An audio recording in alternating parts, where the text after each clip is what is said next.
Hi, this is Living in Hope, and the segment today is How Supernatural Saved My Life. I've been wondering if I should do this one for quite a while since I don't really do a lot of my own live stuff. I tend to do other people's work. But this one's important, and at least I think it is. It is to me. Hopefully, it will be to somebody out there. It's really more about inspiration, and it's about those horrible, horrible times that we all face when everything just seems hopeless, when you don't know what's going to happen, which way to go, when it feels like nothing is right, when it feels like the world is just trying to crush you. And this is a very, hopefully, short story about how the television show Supernatural actually saved my life. I believe it. So I'm going to get started on that with a little basic history. So hang tight, and here we go. All right.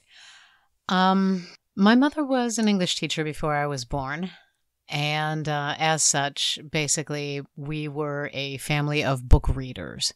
So I grew up just loving to read anything I could get my hands on.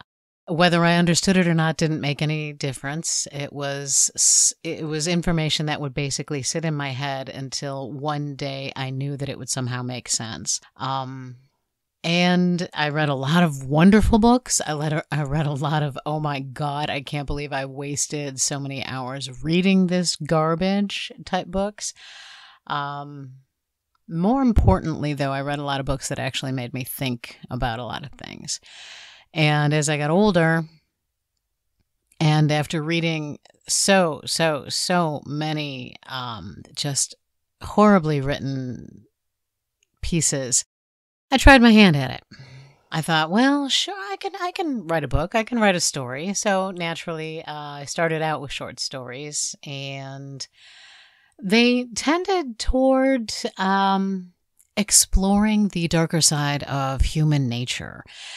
I was always interested in the motivations of the individual. What made people be the way that they were? Good people. What drove them to do good things? What drove bad people, cruel people, hurtful people to be the way they were? I didn't understand it. So to me, writing was an exploration of that, trying to put myself in that mindset. And oftentimes I did. Through school, there were writing teachers, there were creative writing teachers, there were journalist teachers. Didn't really gravitate toward journalism. It just kind of wasn't thrilling. But everybody was like, oh, you have to take journalism in order to be able to write creatively, which to me just did not make any sense at all. Sometimes it really still doesn't, but that's neither here nor there. There was one particular instance in high school where I really let my freak flag fly when it came to a story. It had been sitting in the back of my brain, and it was a fanfic. It was a crossover fanfic between a book series and a science fiction television series. And what I wanted to do was find a way to blend those worlds. And I was not good at making characters up or creating characters at the time. So I would advise the teacher that I was using somebody else's characters, and I was creating an original story for them, but it was somebody else's characters. I didn't know anybody else did that. Nowadays, everybody fanfics, everybody fanwanks, as we used to call it back in the aughts. But yeah, I had no idea that there were other people like me that were doing these sort of things. So when I would turn these stories in, I would get very disparaging remarks back on them, such as you have. And not the simple stuff like you're going to need to learn to create characters if you want to create good stories, which eventually would come. But the critiques were more about, I felt like they were more personal than anything really critical about technique, about verbiage, about cohesion. So, for instance, the one that sticks in my head was a comment that said, "Nobody's going to want to read this from a girl." Wow. I let that sink in. Nobody's going to want to read this from a girl. It still freaks me out to this day. And I'm working on book number 12, by the way. So there's a happy ending. But it was a devastating, devastating blow. And I mean, to everything that I knew about myself and about my, budding young creative muse and relationship with that muse. And why wouldn't somebody want to read something that delved into the dark side from a girl? What, H.P. Lovecraft is the only one that can write darkness? Edgar Allan Poe? My mother read Poe to me in the womb, so I think that might have something to do with it. Not sure. Tony Hillerman, John Saul, of course Stephen King, of course Dean Koontz, of course Robin Cook. All these authors in the dark mystery or supernatural genre were inspirational. They went places that I could understand, at least to some degree, or be terrified of going, but understand that sometimes you got to go where you're afraid to. So that kind of crushed me a little bit right there. And it obviously still hurts. And yes, it's still in the back of my brain, no matter what I write. I never took another creative writing class after that. As a younger person, when I was a teenager, a child, my ego was very, very fragile. There was support in certain aspects of my youth, but never anything qualitative. It was all just so superficial. It was standards that I didn't feel I needed to live up to. There was typical girly standards, let me put it like that. And I wasn't into it. The closest I get to a full face of makeup is, to this day, it's basically making sure that I have eyeliner on to make sure that my eyes don't look like little raisins stuck in a dough ball face. But it was never my thing. Style, fashion, none of that. Not my bag. I was more interested in exploring more esoteric pursuits. And eventually I'm going to get into a whole lot of esoteric in this Living in Hope, I guess the podcast area of things. So flash forward many years. I did as I was expected to and got a sort of semi-respectable job, or what I knew was a respectable job. But the family was like, really? You want to go to that, and you could have actual prestige, you could have actual clout, you could have, actual respect. They wanted me to go to med school. I didn't want to go to med school. I did not want to be a doctor. I liked helping people, but I did not necessarily believe that doctors always had every answer. So I liked stuff that was a little bit more fringy and, a little bit more hands-on, if you would say. So I became a massage therapist. And that kind of led me into sports therapy and rehab, and basically working with professional athletes for several years.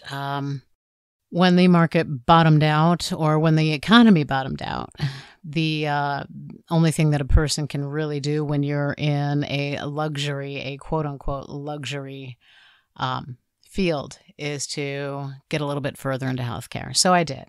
And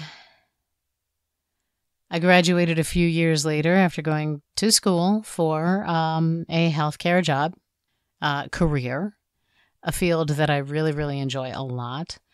But I graduated my first day. Let me back it up here. My first day of orientation, I trained at a level 1 trauma center in Chicago. My first day of orientation was September 11th.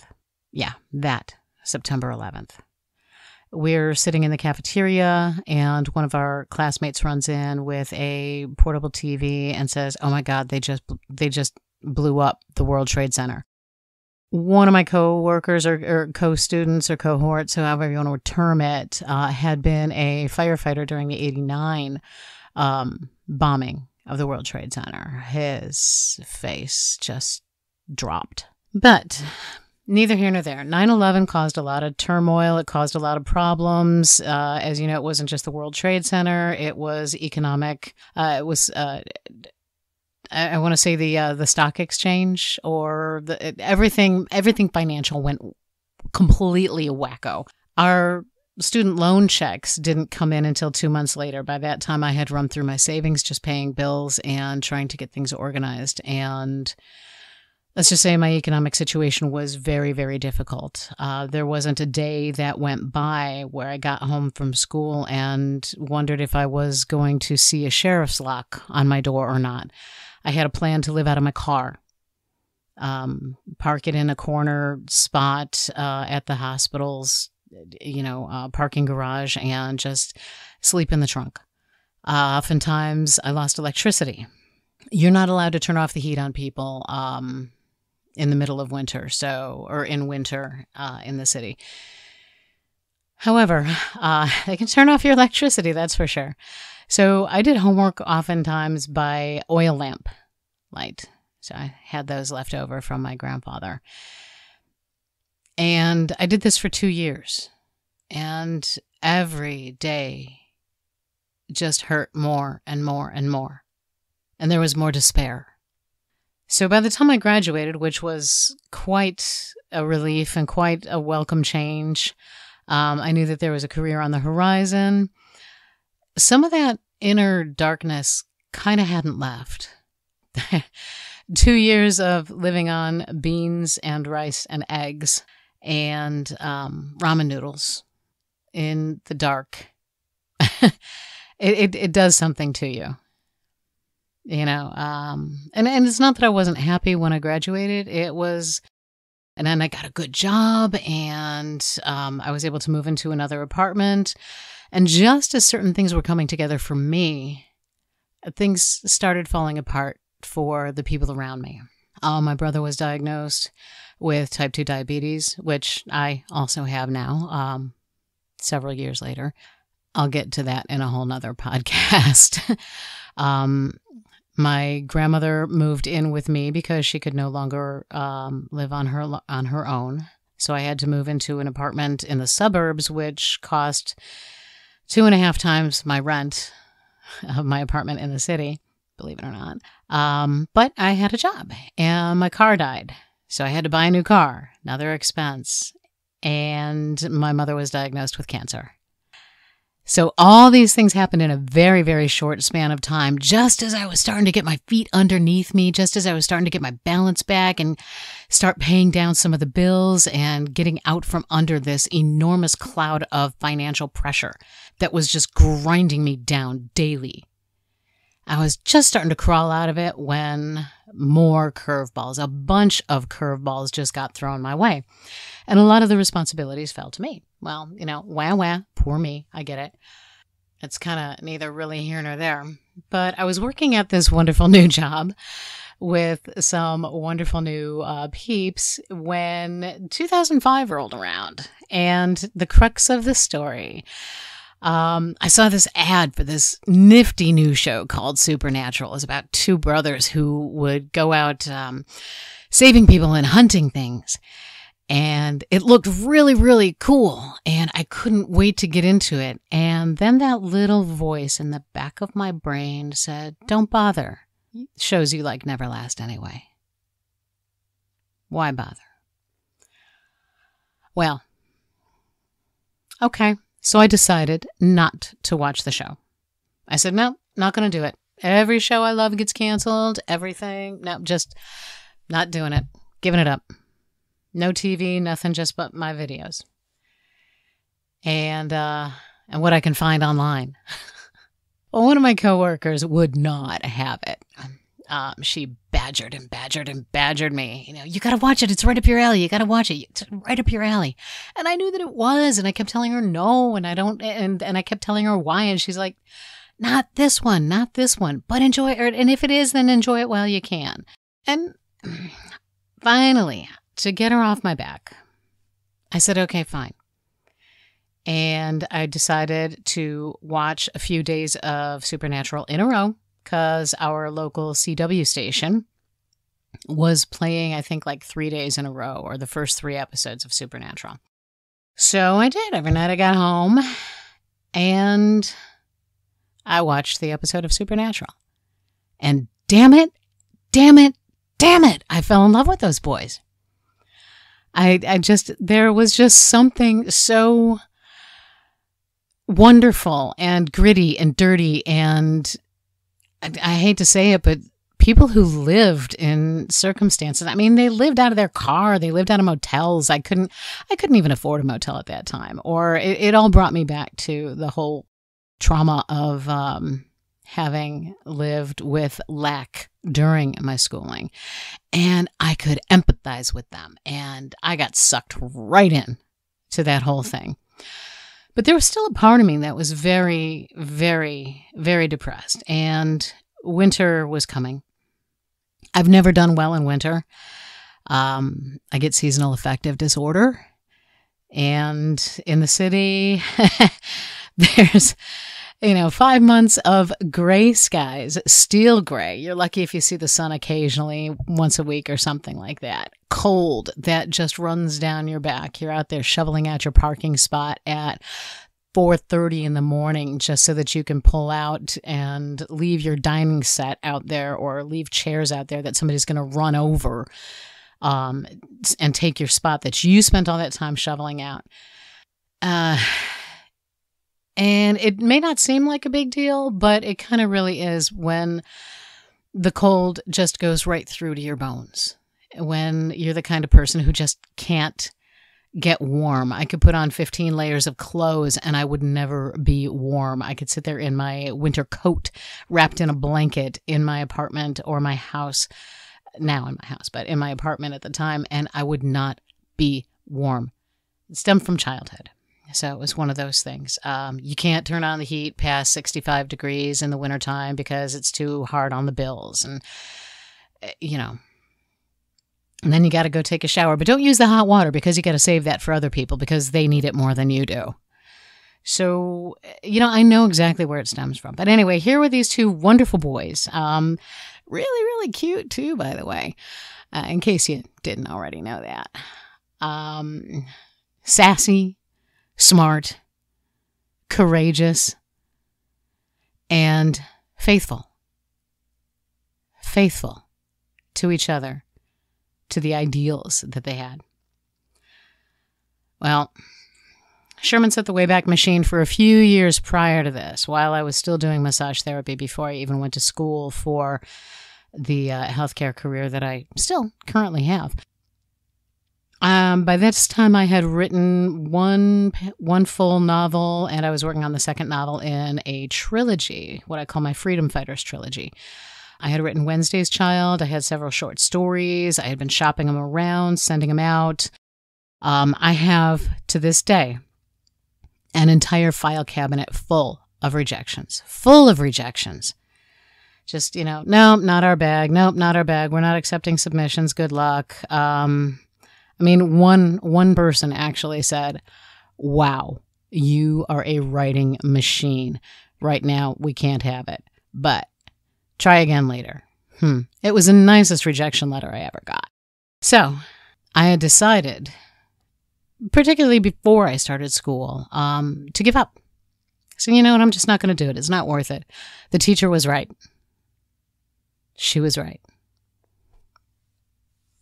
Sometimes I really don't like admitting that other people are right, especially when it comes to their understanding of what people like and what they will tolerate or what they won't. So anyway, I had given up and decided that I wasn't going to write anymore. And with school, it was okay because I really just didn't have the time. I had so many other things on my mind.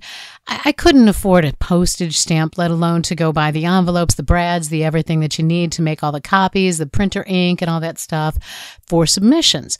So for me, it was like, okay, fine. The time is right. It's time to give up these childish daydreams of, being able to share creativity and my ideas, or that my ideas have any merit.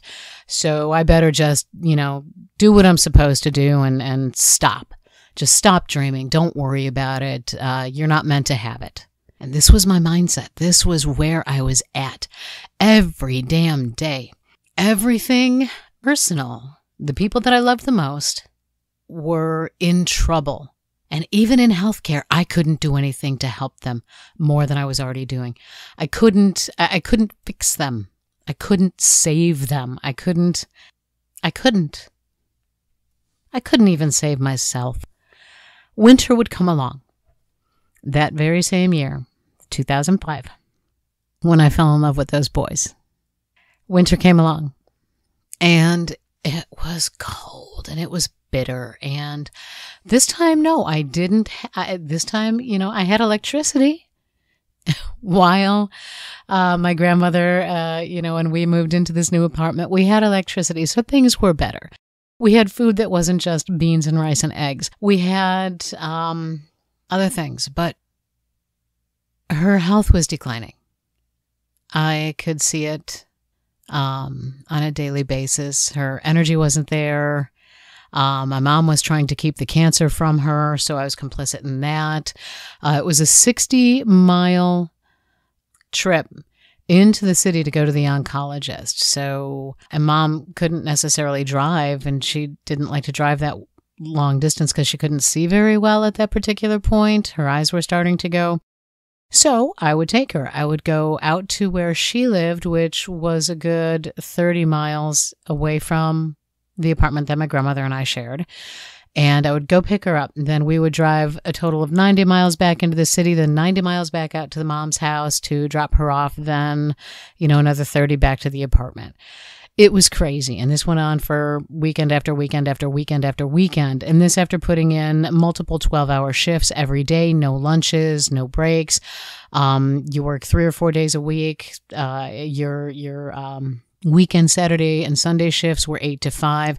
So it had to be available 7 days a week, except when I had to take Mom. And again, on those weeknights when I could get home, and thankfully I had a VCR at the time so I could record my boys. They quickly became my boys.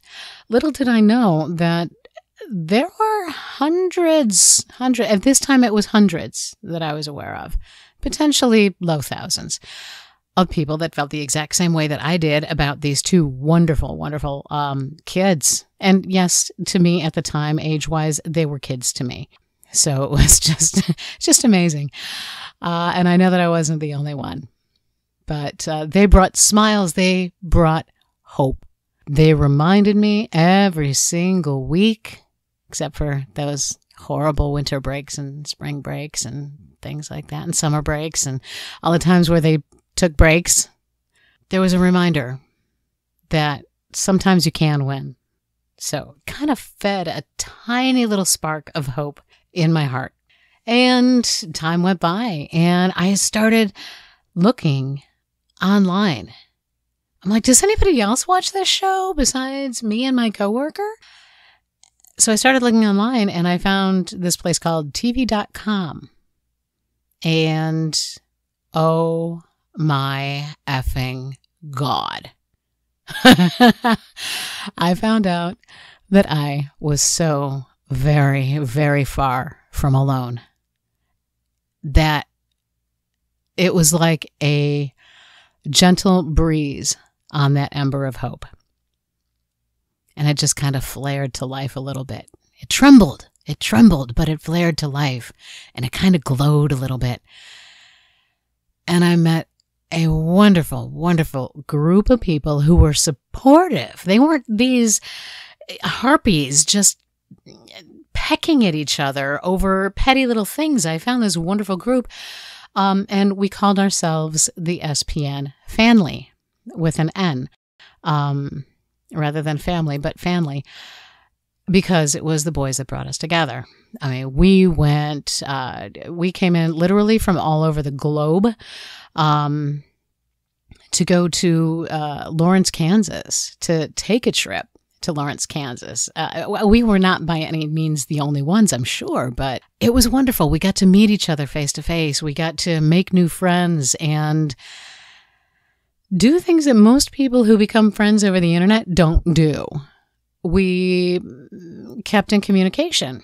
Well, as the shows went on, something sparked in my head, and I was like, wow, I would love to take this story in a different direction. Ooh, this is a good one. If I were writing it, how would I write it? And then inside my brain, there comes this big old open hand, just slap right across my brain. It says, don't you even bother. Don't you even bother. You're just, because everybody else is, they're going to too, and theirs going to be better than yours. And well, sure enough, people were writing fanfics. They were writing stories. They were doing videos. They were making games. Just the creativity was so inspiring all around me. It was amazing. And it sparked my creativity again. One of my family members, one from overseas, got to talking, the two of us, and I says, I used to write books, and, I haven't in a while, and I kind of gave that up because, it was a fruitless pursuit. And she's like, well, there's this site called fanfiction.net. If you want to write stories and post them up there, and then just bring the link over to over to tv.com and our board, and I'm sure some folks will read it and they can tell you how to improve it. Something just kind of, I liken it very much to a seed. If you've ever watched a time lapse of a plant, the seed germinating and the skin and the shell just kind of breaking open as that little green stalk just kind of comes through and grows and starts to create this little bud. That's what happened. So, even though it was, I want to say probably by now, early 2006, so I'd had these storylines kind of germinating, and I had been reading other people's fictions, and I'm like, yeah, I could do at least that well. I could tell a story at least that good. I think. So I started writing again. And it's that simple. It's really, really that simple. That was the component that I was lacking, that kept the despair so deep and so crushing. And because of these friends, I started writing again, and I enjoyed it, and I still do to this day. So when I stopped writing, I've been about halfway through the second book in my not My Heroes of the Line series, my Freedom Fighter series. First book is Wednesday's Child, second book is Into the Fire, third book is Fortune's Tide. I was about halfway through Into the Fire when I had given up. Those were the only books that I had written or been working on. Well, again, now I'm working on book number 12. So the point of all of this babble basically is just to relay that no matter what is hurting, no matter where you're hurting, it's like that line from Terminator 2, where John and the Terminator are talking, and the Terminator says, "Why do you cry?" And John says something to the effect of, "Well, it's like when there's nothing wrong, but you hurt anyway." Well, that's what depression is. That's what despair is. That's what all of it was. And again, in the wintertime, I don't react well to winters.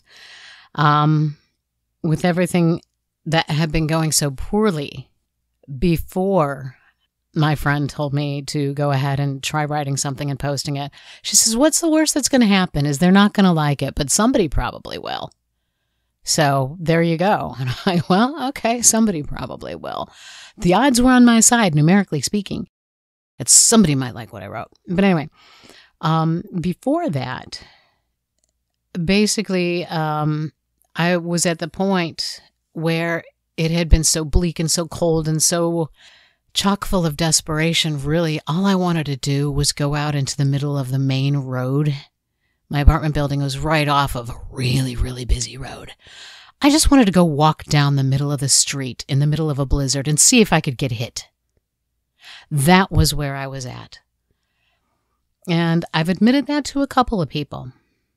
Now I'm admitting it publicly. It's been 17 going on 18 years since I felt that.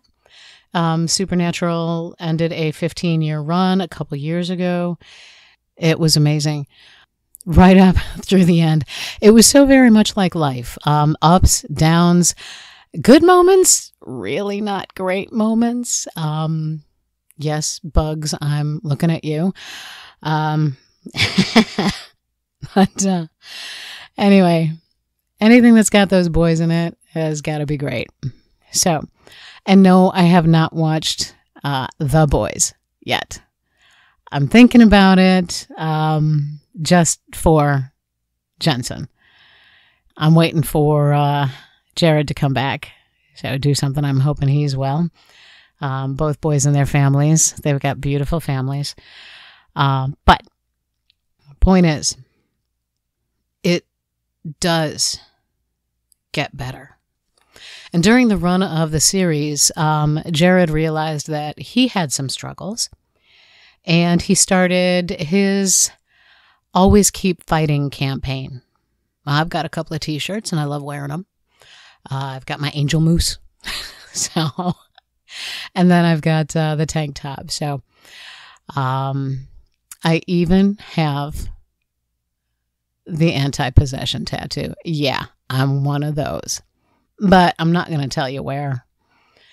Thing is, just like so many other people, LGBTs, teens, so many people with mental health issues these days, so many people filled with despair, so many people hurting. I've never liked admitting weakness. And to me, talking about this is very difficult because I like being strong for other people. If I can focus on being strong for other people, then I can ignore my own weakness. And if I were doing exactly what I would tell any of you who feel the same way that I have felt and sometimes do still feel, that you can't see it as weakness. It is not weakness to acknowledge your feelings, to acknowledge your needs. It's not weakness. It's being human. And yeah, sometimes I'd rather not be, and I oftentimes don't feel like I am, but fact is, we still have feelings. Even Vulcans have feelings, okay? Vorlons, I'm not so sure about, although Kosh did get really, really mad at John that one time when he smacked him up against the wall. So I guess even Vorlons can be pressed into temper, fits of pique, as it were. Anyway, I've let a little bit more of my my inner nerd shine through, and probably bored many of you with my tales of my misspent late youth, maybe. Anyway, I don't know why my links are not clickable in my description box. I can only presume that it has something to do with something on one of those sites, like the Trevor Project or It Gets Better or With Love Written on Her Arms.